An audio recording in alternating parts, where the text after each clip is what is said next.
संदीप ने अपनी माँ के कहने पर गांव में शादी कर ली थी। लड़की का नाम था सुनीता। माँ का कहना था एकदम मॉडर्न बहू नहीं होनी चाहिए, लेकिन उन्हें नहीं पता था कि गांव से आने वाली बहू सुंदर सुशील तो होगी और उसको गांव से बाहर भी निकाल लाएंगे, लेकिन उसके अंदर का गांव कैसे बाहर निकलेगा। शादी के कुछ दिन बाद, माँ टिफिन तो देना जरा। बेटा अब तो स्कूल नहीं ऑफिस जाता है, माँ से नहीं अपनी बीवी से टिफिन मांगा कर। ओके माँ। सुनीता टिफिन ले आओ। जी लो टिफिन, इसके अंदर पिस्ता डाल दिया है। पिस्ता? पिस्ता क्यों? सास जी ने बोला था ना कि आपको पिस्ता बहुत पसंद है। ओहो, मैंने पिस्ता नहीं पास्ता बोला था, पास्ता। पास्ता? कहीं होता है पास्ता? अरे बेटी तू रहने दे, मैं बना दूंगी। अच्छा किया कि पाव भाजी बनाने का नहीं बोला, वरना किसी के पाव बना देती है। सुनीता को बुरा लगता है, लेकिन उसकी नादान हरकतें कम नहीं होती। ऐसे ही एक दिन, अरे तुमने ये क्या लगाया है? अरे आप वो फूस फूस करके लगाते हैं ना, वही। डियो? का दियो? किसको दियो? अरे वही ना जिससे खुशबू आती है। हाँ सही पकड़े हैं। अच्छा लेकर तो आना। कौन सा डियो लगाया तुमने? अभी लेकर आते हैं जी। संदीप की बात मानकर सुनीता अंदर से खुशबू वाला फुसफुस लेकर आती है। ओएमजी! ओएमजी मतलब ओ माय गणेश ना। अरे ओएमजी छोड़ो, और ये खुशबू वाला फुसफुस की बात कर रही थी तुम? हाँ इसी की, फिर से सही पकड़े हैं। अरे देवी, लेकिन आप सही नहीं पकड़े हैं, ये डियो नहीं है। डियो नहीं है तो क्या लियो है? अरे ये रूम फ्रेशनर है, जिसको कमरे में छिड़कते हैं, खुद पर नहीं। कोई बात नहीं, माँ कहती थी आत्मा किराएदार है, शरीर एक किराए का कर्म। हम शरीर पे ये डाल लिए तो क्या फर्क पड़ जाएगा। अरे बहू, ओ बहू, मेरे लिए फल तो ले आ, फिर मैं बाजार जाऊंगी। सुनीता अपनी सास के लिए फल लेकर आती है। अरे बेटा, पपीता, तरबूज और सेब फल ऐसे कैसे खा लूं? काट कर तो ले आ। माँ जी, मेरे गांव में तो खेत से उठा के सीधा खा लेते हैं। अरे ये तेरा गांव नहीं है ना। अरे संदीप, तू ही कुछ समझा देना इसको बेटा। मैं कैसे समझाऊं माँ, ये तो माइक्रोवेव को भी भट्टी बोलती है। कल मैंने बोला हाय कैसी हो, तो बोलती है किसी को हाय नहीं लगानी चाहिए। अरे सुनीता, तेरा क्या होगा?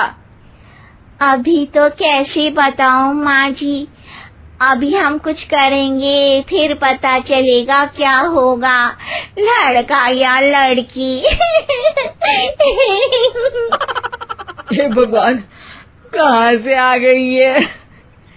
रामपुर से जी, आप ही तो लेकर आए थे मुझे।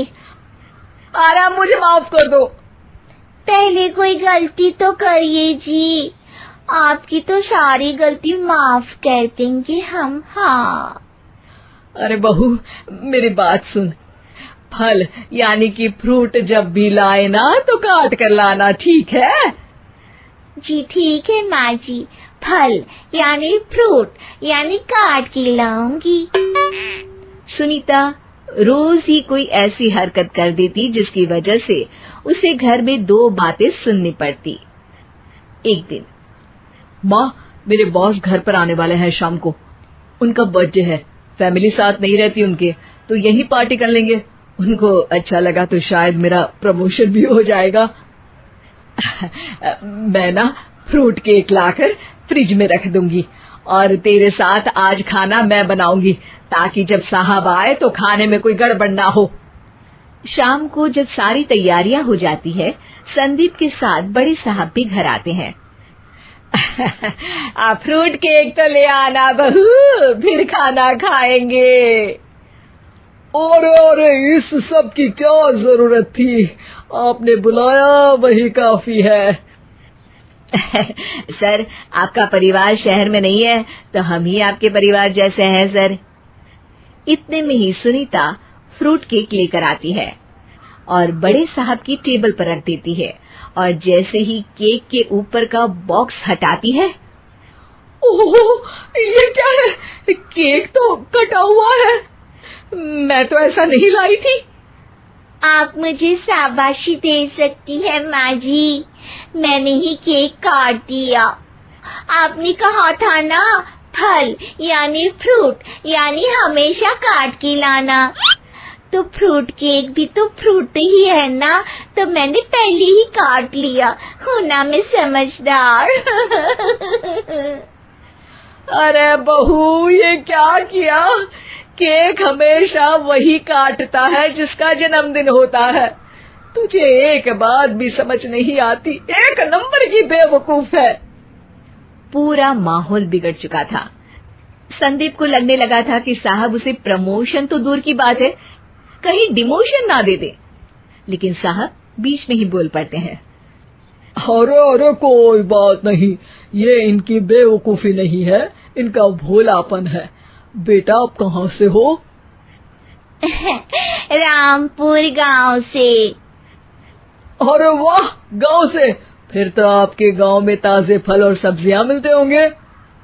हाँ, सही पकड़े हैं। हम तो काटते भी नहीं, सीधा खा लेते हैं। मैं ना एक बार तुम्हारे गांव घूमने जरूर चलूंगा। क्यों संदीप, ले चलोगे ना? मुझे गांव घूमना बहुत पसंद है। बस फिर क्या था, संदीप और सास दोनों खुश हो गए, क्योंकि साहब को सुनीता ने गांव की बात करके खुश कर दिया था। अब संदीप का प्रमोशन पक्का था। शिक्षा, कभी भी किसी भी गलती पर घबराना नहीं चाहिए। हो सकता है कि उस गलती की वजह से आगे बड़ा फायदा हो जाए।